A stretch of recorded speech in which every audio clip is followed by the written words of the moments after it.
A new Death Stranding 2 trailer released, so you know what that means. A lot of cryptic imagery that'll be a bit confusing until you play through the full game, at which point it will become extremely confusing. Today, I'll be breaking down some of the imagery and lore to try to understand what will be coming in Death Stranding 2. Let's jump straight into the trailer, which opens with a new character talking about how he's been illegally transporting brain-dead pregnant women. Good to know Kojima's not toning down the weirdness in the sequel. There seems to be a modern city in the background, though, not the more barren cities in the world of Death Stranding we know, so it seems like this scene takes place in the past and is probably the start of mass producing BBs. The trailer then tells you in an uncharacteristically straightforward manner that time has passed since the first game, infrastructure is more developed, and there's a new rival faction. This faction seems likely led or at least inspired by Higgs. We've assembled a team called Drawbridge and a ship to travel in called Magellan. We get to see some of the gameplay showing off new equipment and weather systems, but I want to focus on the story, even if the locales are breathtaking. Characters and their credits are shown, letting us know the names of some new characters, including the man from the beginning being named Neil. There's a new character named Rainey that seems to have been cast out before joining Drawbridge, and if Death Stranding's character naming is any indication, she probably has some literal connection with the rain. Looks like the UCA has a new president, and the woman from the beginning is named Lucy. Red Samurai is listed, which is the only character without any actor listed. This robot was shown fighting Higgs in a previous trailer and seemed to be controlled by Lou, but may have a bigger role in the game than just that one scene.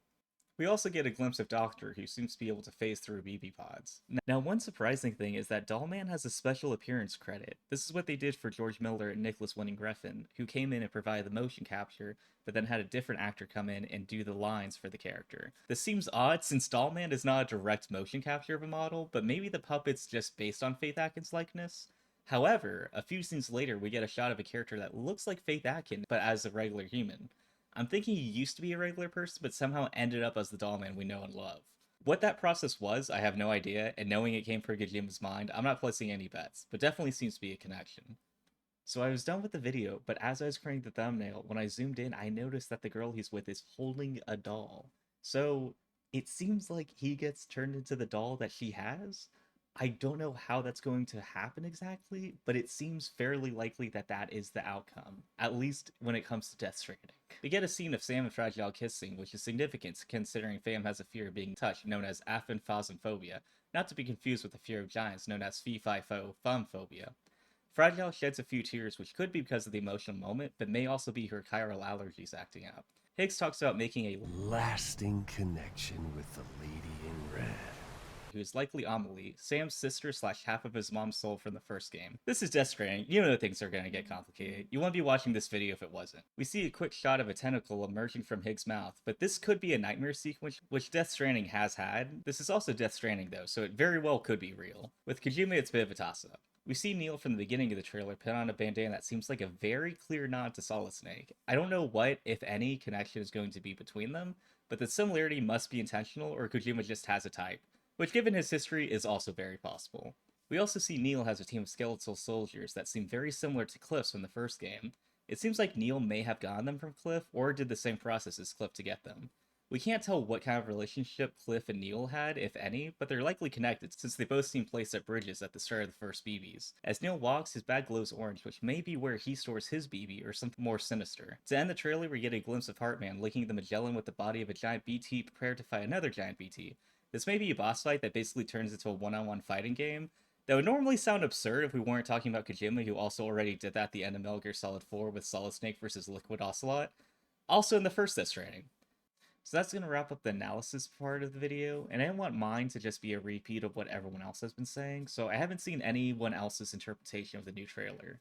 Now, this might mean that some of the stuff that I thought I was making a connection with is easily disproven, or that I missed stuff that other people already picked up on, but hopefully my interpretation adds something new to the conversation, or at least got you to think about some things that you maybe didn't notice the first time around. But we also got some additional info from the panel at South by Southwest, which the trailer premiered at. We also get a release date of June 26th, with pre-orders starting on March 17th. We get a look at the collector's edition of the game, which costs $230 but features a 15-inch statue of the ship on the Titan's body known as Magellan Man. It also comes with some other context, including a 3-inch Dollman figurine. It comes with a deluxe edition of Death Stranding 2, but unfortunately it's digital, not physical, let alone steelbook. And while I love Hideo Kojima Death Stranding, it's disappointing to see the digital deluxe edition also comes with 48-hour early access. This is a gaming trend I really hope to see go away, If it's actually ready and planned to release 48 hours early, then it's not early. You're just paying to get it on time, and people who don't pay get it 2 days late. Regardless, I am very excited for the game, but it's still disappointing to see. They also announced Strands of Harmony, which is a symphonic tour playing music from Death Stranding 1 and 2. The tour starts in November and visits 19 cities worldwide, with tickets for most cities going on sale March 12th. This sounds like a pretty cool experience since the music is so integral to the series of Death Stranding. Now that's a full recap of the South by Southwest panel, but I also have some announcements for upcoming content on my channel, which will be focused on Death Stranding. I'm a huge fan of Hideo Kojima and very excited about Death Stranding 2, so before the new game comes out, I want to dive deep into the first game and share content about it. I only played the first Death Stranding on PS4 when it initially came out, but I'm planning to do a full playthrough of Death Stranding Director's Cut on stream and make an edited video breaking down the lore of the game chapter by chapter. If you're interested in seeing that, make sure to subscribe to follow along with the journey as soon as it starts. I'll be streaming the playthrough simultaneously here on YouTube and Twitch, link in the description if you prefer to follow me there. The chapter by chapter lore breakdown will be posted on YouTube. I'm planning to space it out up until Death Stranding 2's release, which, with that being 3 months away and 15 chapters, will be just about one chapter each week. The videos will be a condensed breakdown of the story with any additional context or notes I can find, but during the streams, I want to see everything the game has to offer. I want to become an expert on the confounding but engrossing world of Death Stranding 1 in time for Death Stranding 2, which I'll certainly be making content about, more specific plans to be determined. And final note, you may notice the background, the environment's a bit more barren and a little different from what it usually is.